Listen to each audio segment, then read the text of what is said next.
بسم اللہ الرحمن الرحیم۔ السلام علیکم، ویلکم ٹو ہماری دنیا چینل میں۔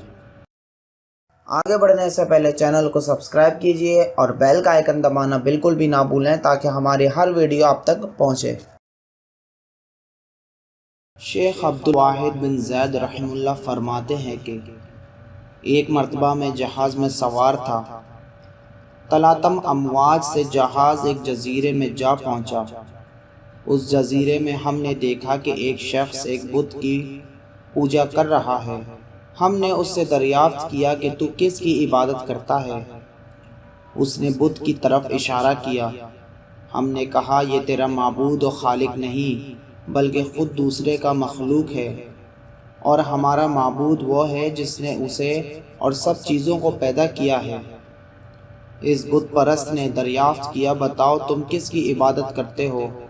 ہم نے جواب دیا کہ ہم اس پاک ذات کی عبادت کرتے ہیں جس کا آسمان میں عرش ہے اور زمین میں اس کی حکومت ہے، اس کے نام پاک میں اس کی عظمت اور بڑائی نہایت بڑی ہے۔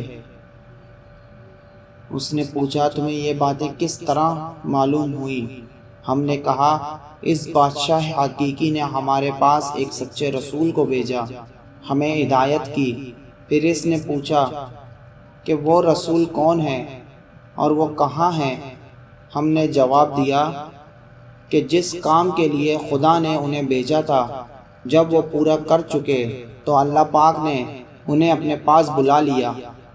اس نے کہا رسول خدا نے تمہارے پاس اپنی کیا نشانی چھوڑی ہے؟ ہم نے کہا اللہ کی کتاب۔ کہا مجھے دکھاؤ۔ ہم اس کے پاس قرآن شریف لے گئے۔ اس نے کہا میں تو جانتا نہیں، تم پڑھ کر سناؤ۔ ہم نے اسے ایک سورہ پڑھ کر سنائی۔ وہ سن کر روتا رہا اور کہنے لگا جس کا یہ کلام ہے اس کا حکم تو دل و جان سے ماننا چاہیے اور کسی طرح اس کی نافرمانی نہ کرنی چاہیے۔ پھر وہ مسلمان ہو گیا۔ ہم نے اسے دین کے کچھ احکام اور چند صورتیں سکھائیں۔ جب رات ہوئی اور ہم سب اپنے اپنے بستروں پر لیٹ گئے، وہ بولا بھائیوں، یہ معبود جس کا تم نے مجھے پتہ اور صفات بتائی وہ سوتا بھی ہے؟ ہم نے کہا وہ سونے سے پاک ہے، وہ ہمیشہ زندہ قائم ہے۔ اس نے کہا تم کیسے برے بندے ہو کہ تمہارا مولا نہیں سوتا اور تم سوتے ہو۔ اس کی یہ بات سن کر ہمیں بڑی حیرت ہوئی۔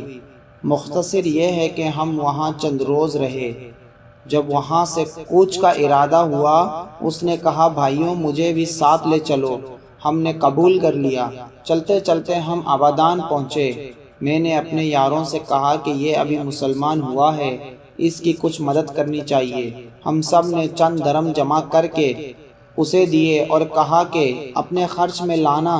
وہ کہنے لگا لا الہ الا اللہ، تم تو عجیب آدمی ہو، تم ہی نے تو مجھے راستہ بتلایا اور خود ہی راہ سے بھٹک گئے۔ مجھے سخت تعجب آیا کہ میں اس جزیرے میں بت کی عبادت کیا کرتا تھا، میں اللہ کو پہچانتا نہ تھا۔ اس وقت بھی اس نے مجھے ضائع نہیں کیا، پھر جب میں اسے جاننے لگا تو اب وہ مجھے کس طرح ضائع کرے گا؟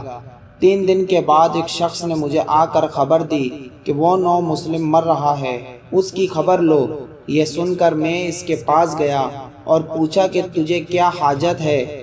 کہا کچھ نہیں، جس ذات پاک نے تمہیں جزیرے میں پہنچایا اسی نے میری سب حاجتیں پوری کر دی۔ خواجہ عبدالواحد رحمہ اللہ فرماتے ہیں کہ مجھے وہیں بیٹھے بیٹھے نیند کا غلبہ ہوا اور میں سو گیا۔ کیا دیکھتا ہوں کہ ایک سرسبز باغ ہے، اس میں ایک کعبہ ہے اور ایک مکلف تخت بچھا ہوا ہے، اس پر ایک نہایت حسین نوعمر عورت جلوہ افروز ہے، کہتی ہے کہ خدا کے لیے اس نو مسلم کو جلدی بھیجو، مجھے اس کی جدائی میں بڑی بے قراری اور بے صبری ہے۔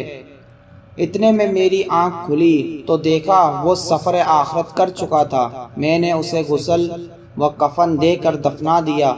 جب رات ہوئی تو خواب میں وہی کعبہ اور باغ اور تخت پر وہی عورت اور پہلو میں اس نو مسلم کو دیکھا کہ وہ یہ آیات پڑھ رہا ہے جس کا ترجمہ ہے، اور فرشتے ان پر یہ کہتے ہوئے ہر دروازے سے آئیں گے کہ سلامتی ہے تم پر، پس کیا اچھا بدلہ ہے آخرت کا۔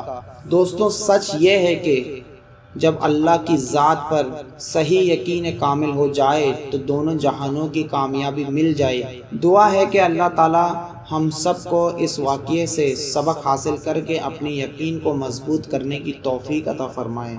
آمین یا رب العالمین۔